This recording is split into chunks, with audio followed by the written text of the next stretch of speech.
Well, the parts to build those 83 replacements haven't arrived yet, but I expect them any day now.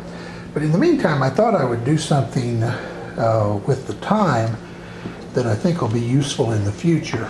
I've been looking at the schematic of panel number 2. Panel number 2 is the panel that goes on the left side of the 650.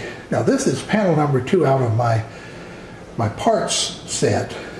The one that I've been working on is actually sitting over here right now, but the reason I've done this is I've been looking through some of the changes, and one of the changes to this unit was on socket 33, which is right here.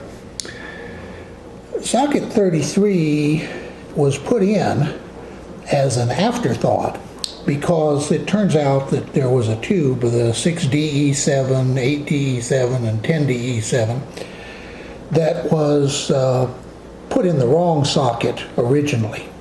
So what they did is they just used one of the spare sockets and rewired it as shown here. Now this is the correct rewiring, and it's all according to the service changes that B&K put out, but that may not be present in all units. I know it's in this one because this is a much later serial number than the one I've been working on.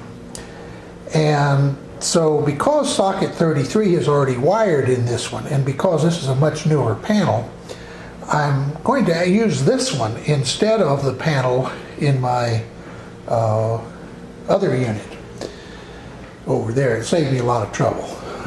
But that's a long-winded way to get around to, I found a number of errors while looking through this schematic and trying to trace things out.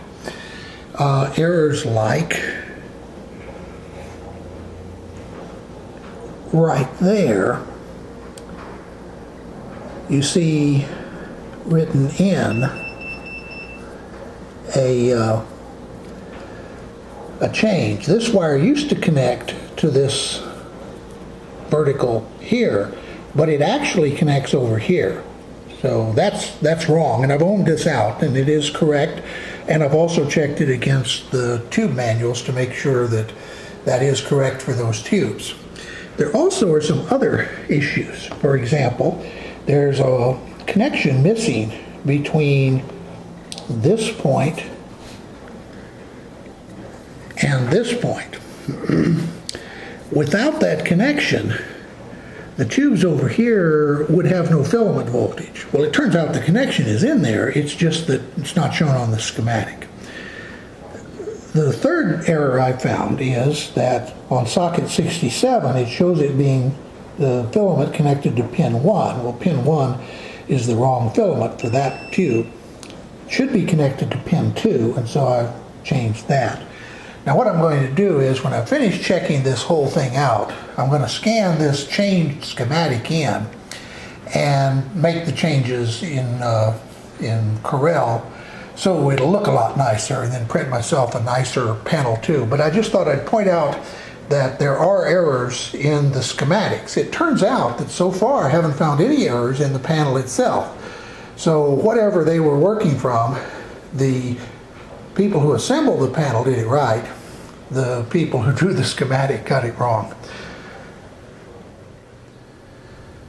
Now, I just found another place where the schematic and the panel are different.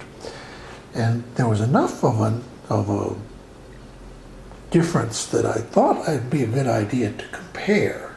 So there's the panel that came out of the parts tester, and it is wired the same as this one, which is the panel that came out of the tester that I am restoring.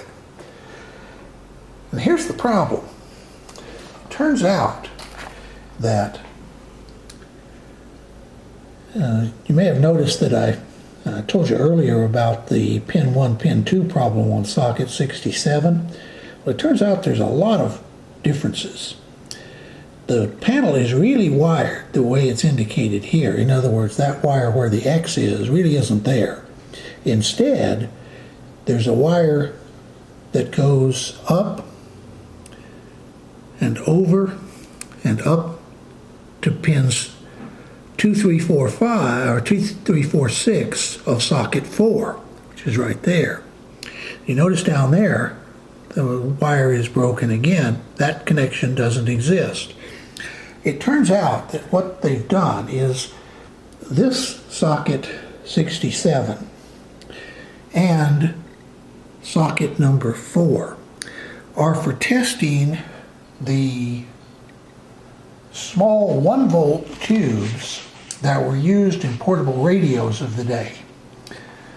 But they're very fragile, and so they're tested as rectifiers. But in addition to using the rectifier, they also have inserted this resistor, this 1.8K resistor. And that's the resistor that you see right there. So in other words, if you see that yellow wire coming in on that side, that is the rectifier voltage from the panel. It comes through a 1.8K resistor, which drops the current down quite a bit, and then goes to socket 67. Then it runs on up here, and the yellow wire is a little confusing because the yellow wires are supposed to be the rectifier voltages, but in this case they used a yellow wire, and it is the rectifier voltage, but it's the rectifier voltage dropped across that resistor. So it comes up to this, which is socket number 4. So I wondered, well, gee, these schematics have been out there for 60 years or so.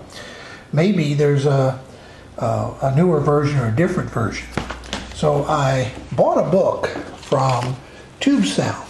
I told you earlier that they're a good source for information and they have a really good website. So on the BK 650, and in it they have schematics of panel number 1 and panel number 2. Well, it turns out their schematic, which I'm sure comes right out of the B&K manual, is also incorrectly wired. In fact, it's the same as this schematic, which is one I downloaded off of the Boat Anchor Manual Archive.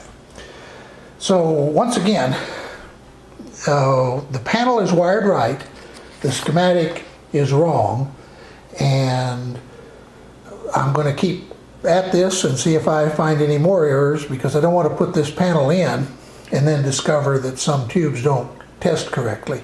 By the way, I've also verified that what I'm doing in changing the schematic is not only correct as per the panel, but also by going back to the tube books, that is to the chart listings like this, I'm verifying that in fact that's the way that tube is supposed to be tested. So we'll plunge in here and continue with this until those parts arrive to make those 83 rectifiers.